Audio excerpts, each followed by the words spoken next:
sabihin kung ano na po ang status nyo, bawat isa. Kung kayo po ay nagbago na. At kung hindi po kayo nagbago, tatrabahunin po kayo ng kapulisan. Magkakaroon po tayo ng actual drug test. Magbago na. Madaling sabihin, pero mahirap gawin, lalo na para sa mga nalulon sa bisyo.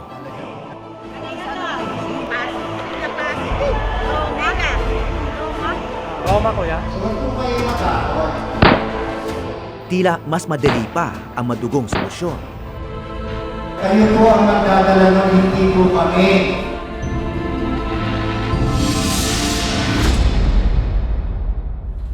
Okay, so linggo-linggo nandito ka sa... Apo, linggo-linggo, basta mayroon pong...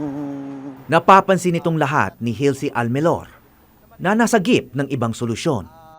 Marahil sa tulad ko na paulit-ulit na nakakagawa ng kasalanan sa tao at sa gobyerno, marahil isa na rin ako ngayon sa mga taong mga namatay. Dahil nga ho, nangyayari sa kapaligiran nga ho natin ngayon, sa akin masakit. Masakit sa akin na nakikita ko ang isang taong biktima ng droga ay patayin na parang hayop. O mas higit pa sa hayop. Dahil ang hayop nga, meron silang sariling batas eh. Pero ang tao, mismong tao, wala.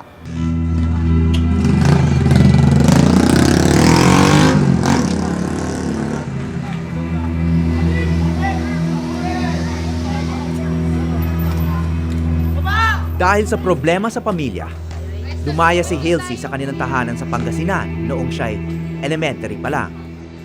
Yung nga po, hanggang sa nakita ko yung kaligayahan sa mga barkada, yun, nagsasayaw kami, umiinom, natutong mag-drugs, natutong gumamit ng babae, natutong gumawa ng masama.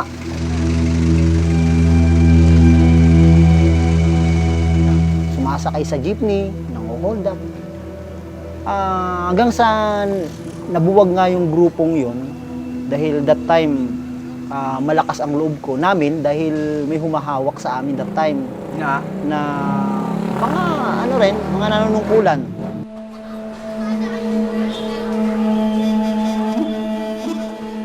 Nahuli rin si Hilsey at dahil bata pa noon, ipinasok siya sa isang rehabilitation center sa Marikina. Pinahalagaan nila yung buhay namin kasi bilang ako, drug dependent, tinulungan nila talaga ako na makabangon. Kaya kahit 3 beses na ako nare-rehab, actually, this is be the last, yun yung sinabi sa akin. So, gawin mo yung pinakamahusay mong, pinakamahusay na dapat mong i-apply sa iyong buhay. Kasi hanggang 3rd timer lang that time eh. After that, wala na. Sa kulungan ng bagsak mo. Kaya yun, sumuko talaga ako sa Diyos. Mahaba at masalimuot na proseso, pero nagtagumpay din. Baka namin sa iyong mga dakilang gawa sa aming buhay, O Diyos, sa iyong pagbabago, sa iyong katapatan, sa iyong pag-ibig na hindi nagmamalaw yung aming matibay na 10 taon na mula noong tinalikuran ni Hilsey ang dati niyang buhay. ikaw ay bahagi. Nagboluntaryo pa siya sa Tacloban pagkatapos ng bagyong Yolanda.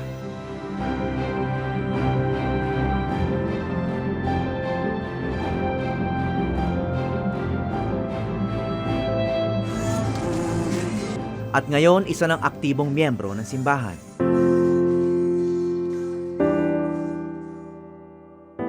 So, malaking tulong kasi alam mo, ang problema ng, meron ng stigma sa lipunan natin. Kapag addict, karaniwan, parang sinasabi nila, once an addict is always an addict. Yung church, sa tulong ng Panginoon, ang tumatanggap sa mga gaya nila at binabantayan ng gusto. At sa ngayon nga ay meron shelter para doon sa mga ibang lumalabas. Sa awa ng Diyos ay pinopondohan ng church mismo para may matiran sila pagkatapos ng pagre-rehab nila.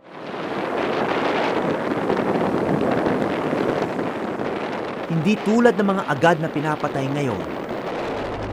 Mapalad din si Hilsey dahil nabigyan siya ng pagkakataong mabuhay at natulungang magbago.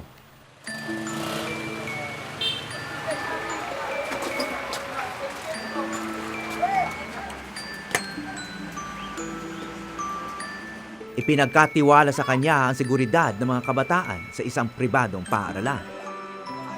Sana ho, ngayong panahon ni Mr. President Rodrigo Duterte ay mapagbigyan niyang tuon yung mga namamahala sa ating pamahalaan na masiwata yung korupsyon na kung saan sa kanila nagmumula yung kasamaan.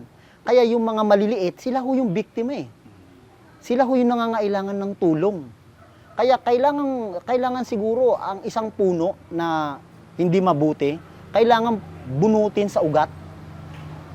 Hindi mo kinakailangan putulin lang yung sanga kasi andun pa rin yung puno. Sina Benjamin at Hilsey dumaan sa rehab at hindi lang nawala ang bisyo, kundi natuto pang maglingkod sa kapwa.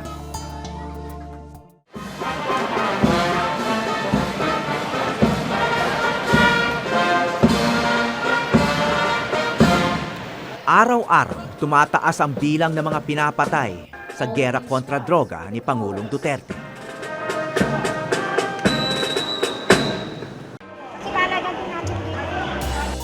Sa isang banda, naging epektibo raw ang dahas para takutin ang madla.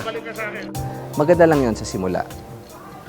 Pag nakita mo na may natatakot sila, they will follow. Magre-report yan susunod. After a while, parang baliwala na sa kanila yan. But, let's not take away the value of that. That has a value in itself na at least nag-report na sila. From there, kailangan ma-guide natin sila. Kaya sila nandun ay kailangan nila na magbago at mas makakabuti para sa kanila at sa pamilya nila na magbago sila.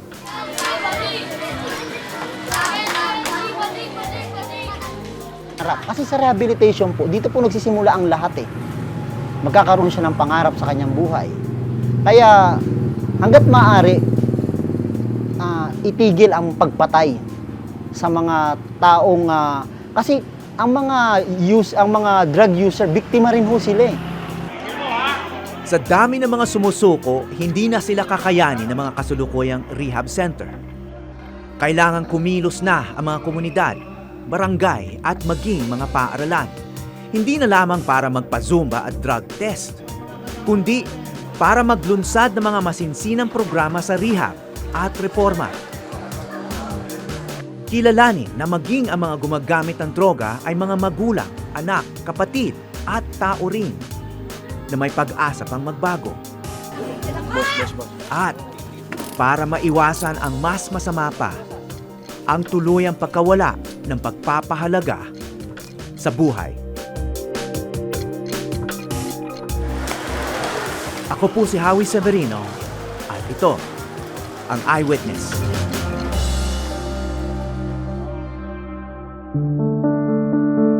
Meron pong pag-asa at ang pag-asa po ay ang Diyos, ang Panginoong Jesucristo po. Siya po yung pag-asa para ang isang tao makapagbago.